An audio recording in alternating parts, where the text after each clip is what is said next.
தனிமையின் நினைவுகள் அப்படின்னு ஒரு கதை படித்தேன். அதை உங்கள்கிட்ட பகிர்ந்துக்கணும்னு தோணுச்சு. அதுக்காக தான் இந்த வீடியோ. ஒரு தனி அறை, அதில் ஒரு வயதான பெரியவர் ஒரு மெத்தையில் படுத்துருக்கிறாரு. திடீர்னு கண் விழித்து பார்க்குறாரு. அதிகாலை 4:30 மணி ஆகுது. அதுக்கப்புறம் அவருக்கு தூக்கம் வரல. அப்படியே புரண்டு புரண்டு படுக்கிறாரு. ஃபேன் ஓடுற சத்தம் மட்டும் அந்த அறையில் கேட்குது, டக் டக் டக்குன்னு. திரும்பவும் மணியை பார்க்குறாரு. பெருசாக முள் நகரில். ஒரு பெருமூச்சு விட்டுக்கிறாரு. காரணம், 8:30 மணிக்கு மேலே தான் மருமகன் முழிச்சு வருவாங்க, பையன் முழிப்பான். அது வரைக்கும் நேரத்தை ஓட்டணுமே. அப்படியே புரண்டு புரண்டு படுத்துட்ருக்காரு. ஃபேன் சத்தம் மட்டும் கேட்டுகிட்டே இருக்குது. ஒரு 8:30 8:45 மணி இருக்கும். மருமகன் முழிச்சு வரா. மாமா முழிச்சிட்டிங்களா, இருந்தாங்க அப்படின்னு சொல்லி காஃபி எடுத்துகிட்டு வரா. அப்புறம் பையன் முழிச்சு வரான். அப்பா பேப்பர் படிக்கிறீங்களா அப்படின்னு சொல்லி பேப்பரை கொடுக்குறான். அப்படியே புரட்டிகிட்டு இருக்கிறாரு. கொஞ்சம் நேரம் ஓடுது. மருமகளும் பையனும் ஆஃபீஸ்க்கு கிளம்பி ரெடி ஆகிட்டு வராங்க.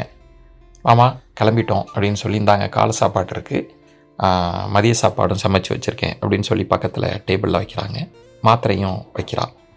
பையன் சொல்கிறான், அப்பா பசங்க சீக்கிரம் வந்துடுவாங்க அப்படின்னு சொல்லிட்டு 2 பேரும் கிளம்பி போயாச்சு. திரும்ப வீடு பூட்டியாச்சு. திரும்பவும் தனிமை. அதே ஃபேன் சத்தம் தான், டக் டக் டக்குன்னு. அப்படியே அந்த பெரியவர் கண்களை அப்படியே மூடுறாரு.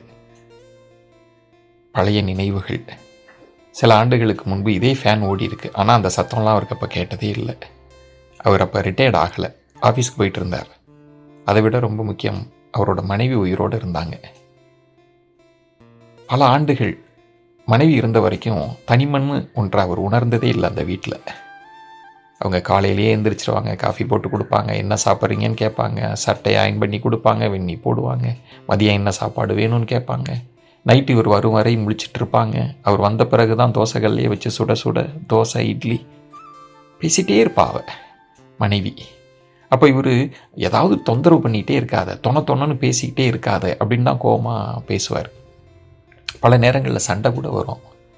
இவர் ஏதாவது அந்த அம்மா கேட்டுச்சுன்னா, வேலைக்கு போகிறவனுக்கு தான் தெரியும் அப்படின்னு, நீ என்ன பணம் சம்பாதிக்கிறியா என்ன அப்படின்லாம் மூஞ்சில் அடிச்சிட மாதிரி பேசிடுவார்.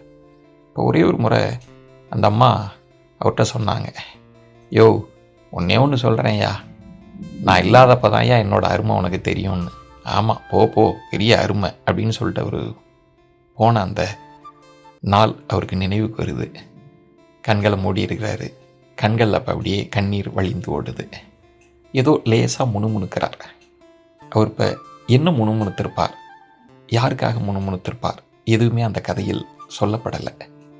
அந்த கண்களில் இருந்து கண்ணீர் வடியுது. திரும்பவும் ஃபேன் சத்தம் மட்டும் கேட்குது, டக் டக் டக் டக்குன்னு. அந்த கதை அப்படியே முடிஞ்சிருச்சு.